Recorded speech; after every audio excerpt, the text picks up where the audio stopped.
Should Mac OS run on the new iPads? The MacVoices Live panel can't agree. This is MacVoices. Today's MacVoices is supported by MacVoices After Dark. Uncensored, off-topic, and always off the wall. MacVoices After Dark is available as a benefit to our Patreon subscribers. Sign up at patreon.com/MacVoices. Okay, so Eric's got them ordered. Webb, you ordered a new pencil, you said, because you just ordered everything. You know, and just any particular reason other than just because it's new and you want to have the full package? That's it. Yeah. Did I need it? Absolutely not. But okay. It should be noted that the Apple Pencil Pro only works with the 2024 Air and Pro. Yes. Yeah. So if you're buying a new pencil, you better buy a new iPad. And Jeff, you said that you will definitely, and I'm not surprised, you would definitely buy a pencil as well as the iPad. Absolutely.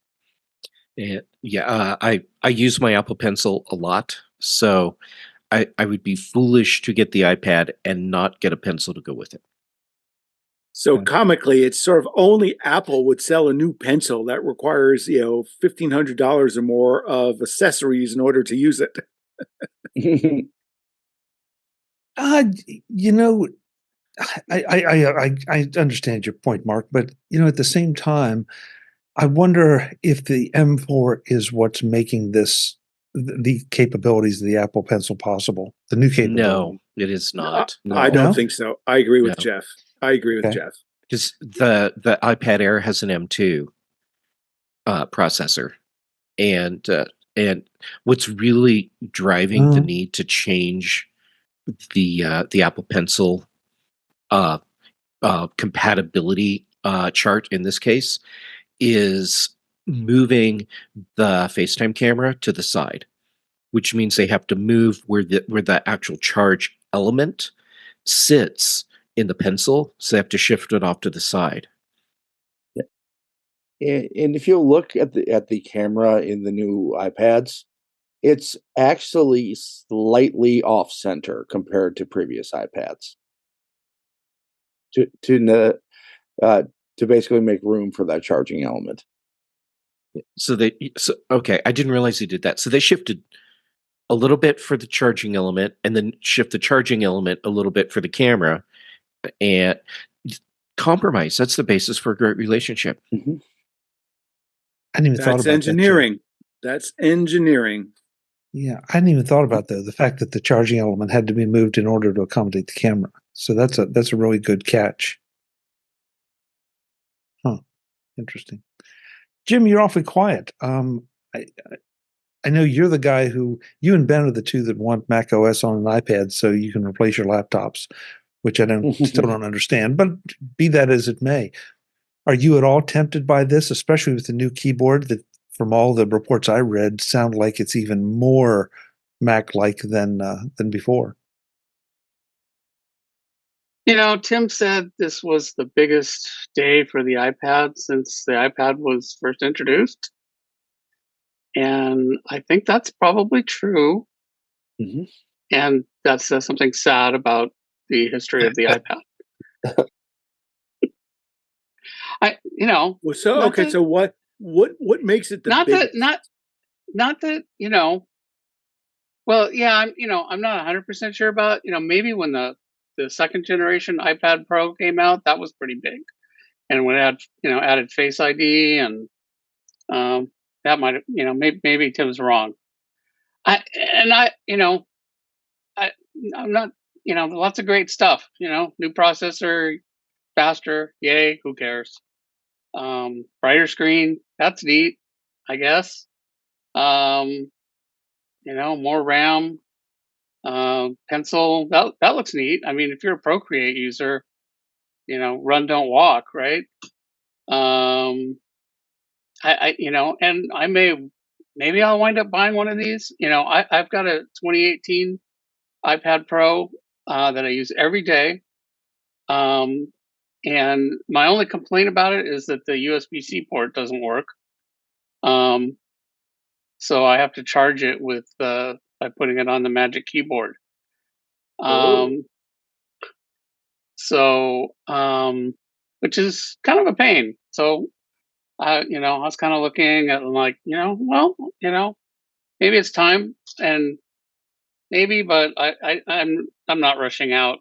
I mean, it, like say, I use it every day, but it works fine for, I don't need a 1,000-nit screen to watch YouTube videos, and I don't need, I'm not planning on, they said, oh, it's great for AI, but well, I don't know. I guess, they showed something about Photoshop, I guess, well, I don't, run Photoshop on there. I interestingly on social media did see other people that seemingly would like to run Mac OS. I'm like, that's interesting. I don't think Apple's ever going to do that. But there were a lot of people that were like, yeah, great hardware, but software sucks. So what's the point?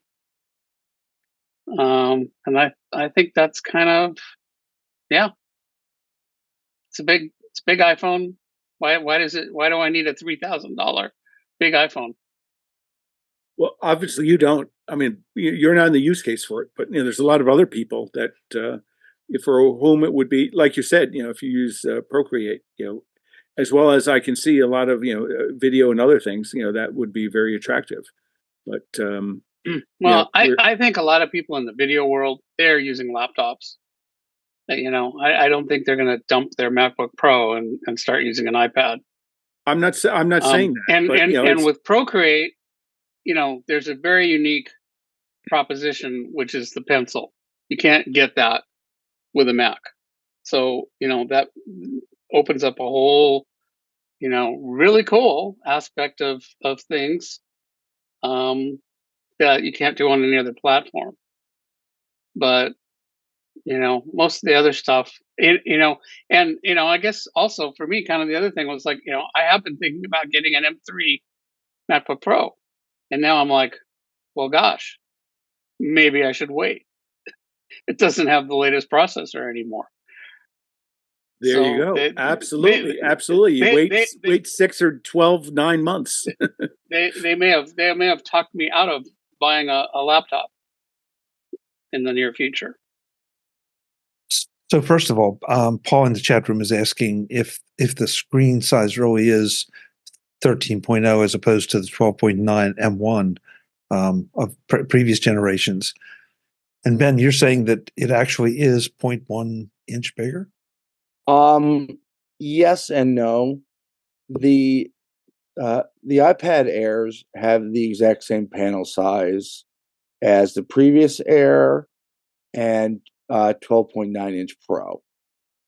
The new Pros with the tandem OLED are just a hair bigger. So they are true 11 and 13 inch. Okay. Also, why thinner? Was anybody like, yeah, I think I might be interested in buying an iPad, but only if it's thinner. Lighter. They'll let Johnny Ive walk through the building. Well, even lighter. Yeah, exactly. That's the ghost of Johnny Ive. Because it has the same battery life. But imagine if instead of whatever it is, sort of like 5 millimeters thinner and 4 ounces lighter, what if you use that for battery? Then this would be a kick-ass. This would be like a 36 or maybe 40 hour usable battery life, and that would be really impressive. I think that would by itself motivate a lot of people to go buy it, because a lot of this processing power, a lot of people don't use it. They don't feel it. Their pain point is, I have to recharge the damn thing. I agree. More battery might be better than thinner, although it would probably cost more. They'd have to charge for that extra battery. And lighter is good, but I saw something that said, well, it's 5 nickels lighter. I mean, I don't think I'm going to notice 5 nickels difference. Oh, really? I took a note from the thing, that they said it was the 13 inch. They said it was, 5.1 millimeters thinner and 4 ounces lighter. Well, how much do 5 nickels weigh? I mean, I'm not sure. I saw $4 don't weigh an ounce, or maybe 1 or 2 ounces, but not 4 ounces. 4 of them. I don't know. Jim, it's interesting to hear you talk because a couple things. Okay, first of all, the new Final Cut makes me wonder about this becoming a much more versatile video device. If you can connect 4 iPhones to it for this new multicam mode and have all of that being captured in real time right into your iPad into Final Cut, that's more than interesting, because right now you would have to take those 4 cameras and then do a lot of post-production, putting together of the multicam. So now look, we don't have this yet, and we haven't seen it, and I haven't read actually a lot about it yet. I don't know if this means that you could do live multicam mixing, literally while you are on site, or whether it just means that it's capturing it all in so you can do the multicam editing afterwards. But either way, that could be a game changer. That did look interesting. And I believe that the multicam feature is not coming to the Mac right away. There is a new version of Final Cut Pro for the Mac that has most of the features announced today. But from what I saw, the multicam feature wasn't one of the features that was coming to the Mac. So that's cool. That could sell some iPads. But, people doing multicam work, that's not a mass market. No, but you know what? There are a lot of things about video, especially, that were not a mass market thing until recently, relatively recently, as the tools have gotten better, cheaper, and more accessible. So all of a sudden, I can honestly see this being something that would be used not just in the video industry, but also in education. Now it would have to be well-heeled education, but education nonetheless. As well as maybe some smaller TV studios. And if I got one of these, I might even try that. I mean, I'm not saying anything bad about lots of great stuff, but not game changing stuff. Depends on what game you're playing, and I'm not being argumentative. Well, I mean, for a few people, but I mean, overall, some Apple announcements, are really big. I don't think this was one of them. I agree. Hence, read the text at the top of my screen. But I really want to ask Ben. He had sounds like he had some really strong comments to talk about here, and potential hardware or product obsolescence. So go. Yeah. I will start with the quote that Jeff was referring to, which is class or fantastic Mac hardware hampered by iPhone software. I saw that on social media a lot. Yeah. From a technical standpoint, the new iPad Pro may be the best portable device that Apple has ever made. I mean, it's thin and light, insanely powerful, might have the best display ever released in a portable device. But as of right now, there's just so much that iPadOS cannot do that it can't replace a Mac. Well, the sad thing is in 2018, people were saying that exact same thing. Wow, this iPad Pro is really great. Too bad the software is hampering it. Yeah, and that's the thing. And why the A12X and A12Z iPads Pro are still viable.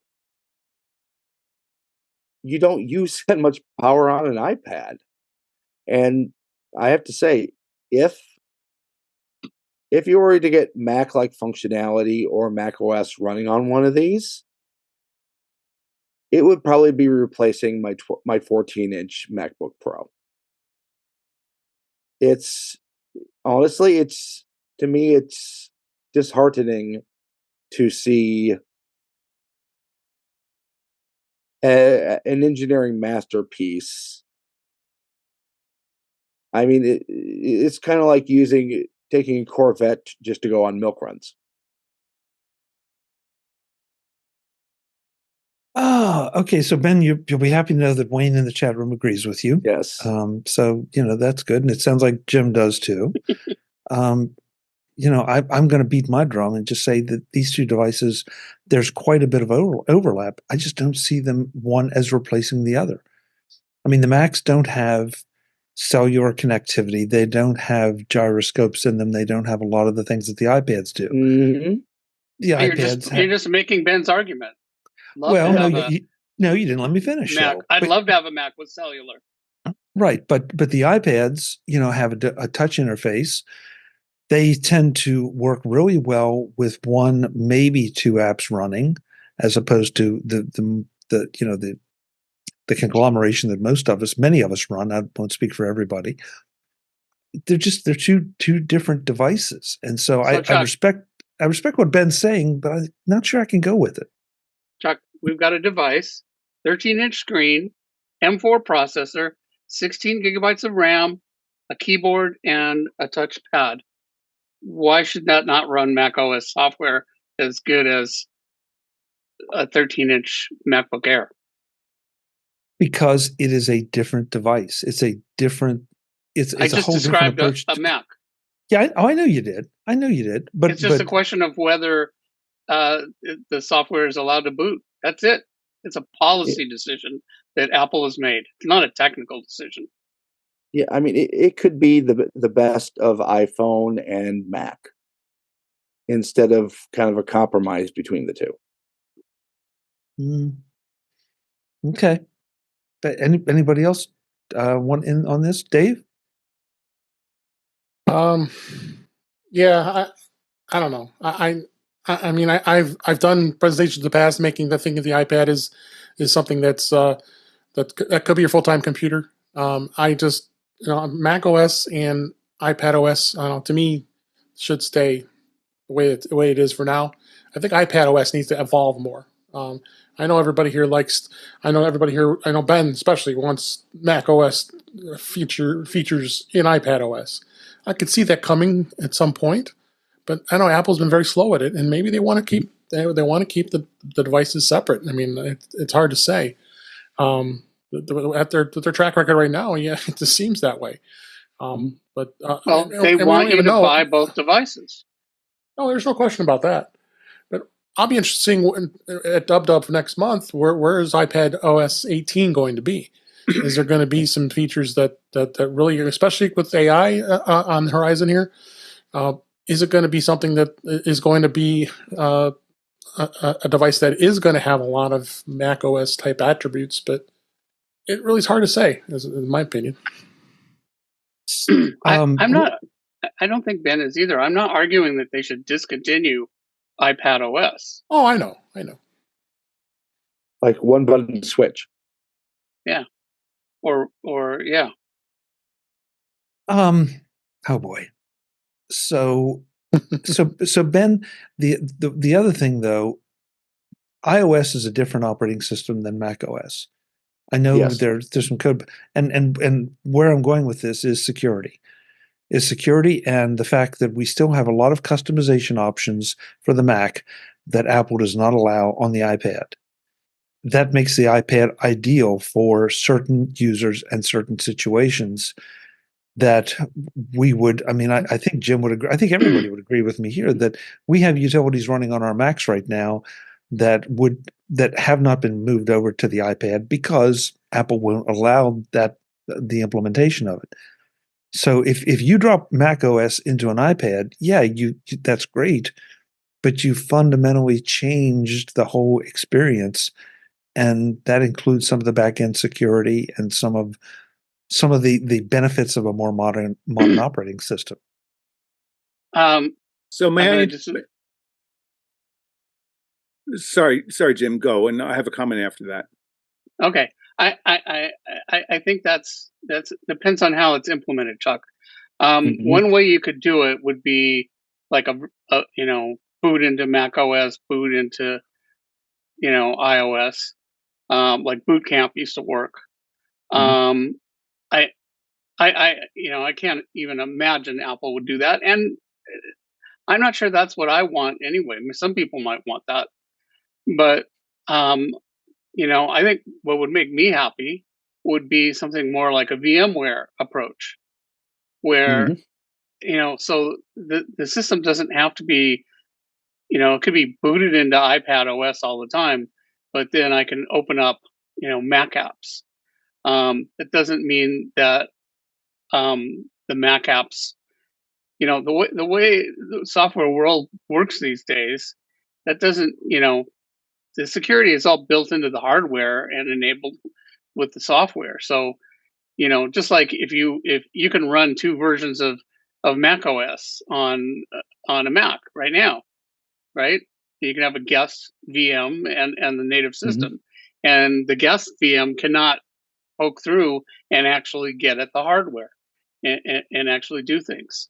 So, you could certainly run Mac OS on iPad that way, so that, okay, maybe you couldn't run things that required kernel patches. Well, almost nobody does that anyway nowadays. But, you'd still be able to run almost all Mac software. Maybe not something like like Rogue Amiga's, sound stuff. Maybe that wouldn't work. Although that's the kind of thing that would be awfully neat to have on somehow on an iPad. It'd be awful. But I think for that, the way to do that is to put the hooks for that into both macOS and iOS. That's a shortcoming that Apple needs to do. But for the most part, what I want to do is run Mac software. I want to run Panorama. I want to run, whatever.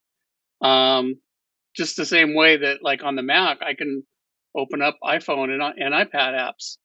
I don't need to actually. I don't need to run Mac OS, but I want the ability to run Mac apps. I want to be able to run multiple apps at the same time, to have workflows where I'm doing pieces of it in multiple different apps, which is so hard to do on iPadOS.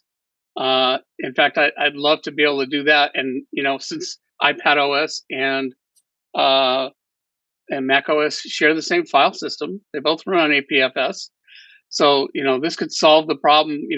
Everybody complains that on iPad, it's so difficult to do, tasks that, require file management. Well, Apple has an operating system that does that great. So just, like I say, I think it's just a policy thing, because I don't know if it's just because they want us to buy multiple computers and lug around multiple computers, or it's just some sort of, leftover, like Steve Jobs, made this said it was a separate thing. I firmly believe that this will happen. It could happen next month. So what is this? It could happen Jim, next what is year. this? Convergence, that Mac OS apps, iOS apps, and iPad apps will all run on one computer. Mark, you have comment? Yeah, I do. I mean, I think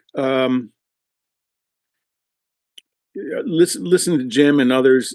I have different thoughts about this. I think one is that initially the iPad was conceived as a very different type of product, right? I mean, we all remember Steve, at the launch saying it's fits between Mac and an iPhone, and and then it's evolved, and it's sort of key differentiation is touch, and they sort of back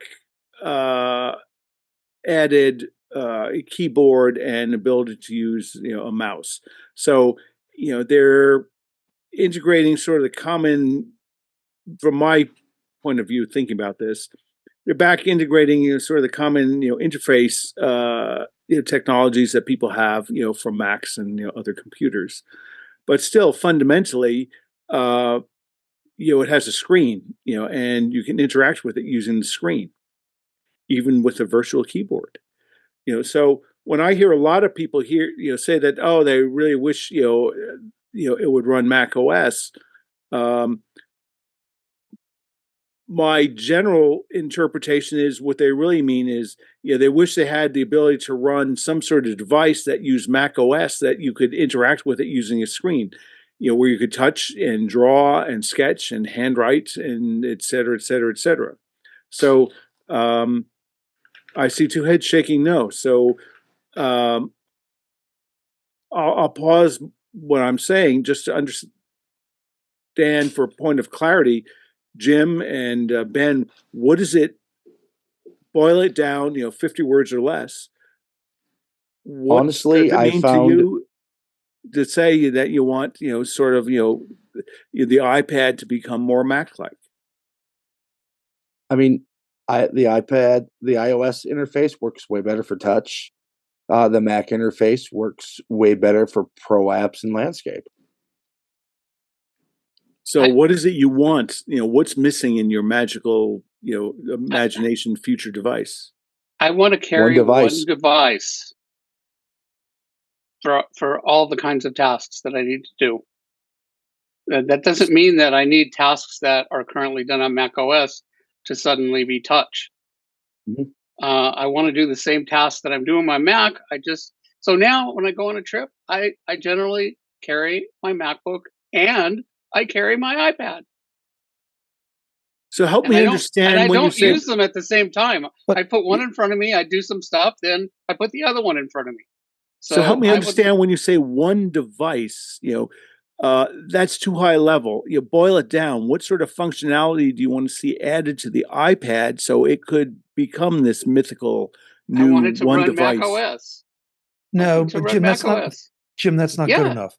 I hear you saying this all the time, but what I have not heard is what are you doing with an iPad that you can't do on a MacBook Air, let's say. Okay. I can't run Macintosh software. There's a lot of software that, first of all, there's a lot of software that doesn't run on the iPad and never will. Secondly, the iPad sucks for working, doing multiple things at once. So like taking something, doing a little bit on it in one app, and then, I can easily have windows from, 4 different apps, visible, and I'm going to do a little bit here, tick, do a little bit here, tick, do a little bit here. And there's sometimes I need to do things in terminal. There's something, Okay, so Jim, so let's turn this around. So rather than ask what you need on the iPad, let's turn it around. What is it you need on the Mac to make it more iPad-like? Because you obviously want all the power that the Mac has and its freedom, et cetera, et cetera, et cetera. What is missing on the Mac that makes you carry an iPad? I'd like you to be able to take the keyboard off. Yeah. That's it. You can't curl up in your bed or couch and just kind of read or. Yeah. Wow. I mean, I was going to say. Dave, go ahead. I mean, that's the way it is in the Windows world, and you see the experience it is in the Windows world with having a device, whether it folds over on a standard laptop with the tablet functionality, or having a detachable tablet from a Windows machine. I mean, that isn't the experience of Mac OS as far as having touch capabilities in that environment. I'm fine with when I take the keyboard off. Okay, now I can't run terminal. Now I can't run Mac apps. That's fine. Well, no. Why do you say that? You still have a virtual keyboard. Again, I'm trying to understand what is the essential difference? Is it really you want the ability you can draw and sketch and touch things on the screen, instead of you having to have a mouse or a trackpad or something to to work around the interface? Yes. No, with my iPad, I sit on the couch. I sit at the dinner table, and I don't want the keyboard in the way. That's where my plate goes. I lie in bed, and what do I do there? I read my email, triage it. I try to avoid writing email on the iPad, but I read it and trash stuff that I don't want. I read my RSS feeds. I read social media. I watch videos on various platforms. That's mostly what I do on the iPad and sometimes on my phone, or read a Kindle book, that sort of thing. Mostly consumptive type of stuff.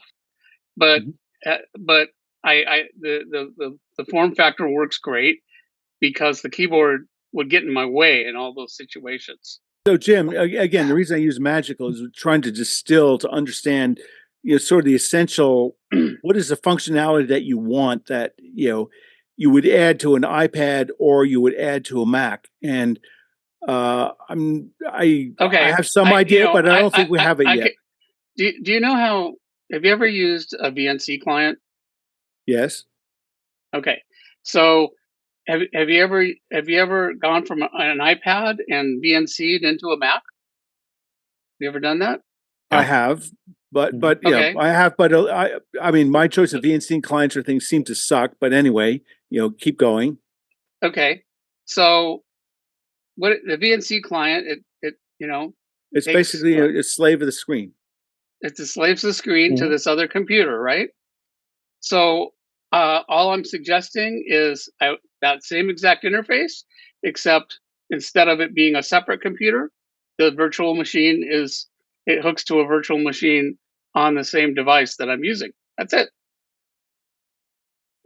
Well, so okay. So we've been talking about this a lot tonight. I think that's the shortest, crispest, clearest description that I've heard. So I appreciate that.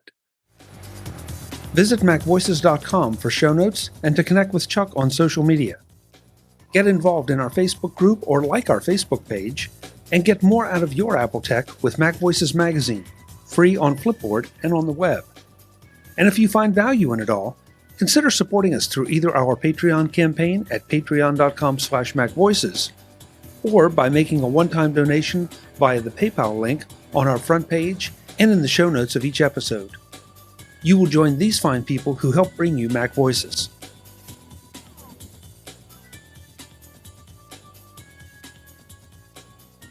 Advertising handled by Backbeat Media at backbeatmedia.com. Bandwidth provided by CacheFly at cachefly.com.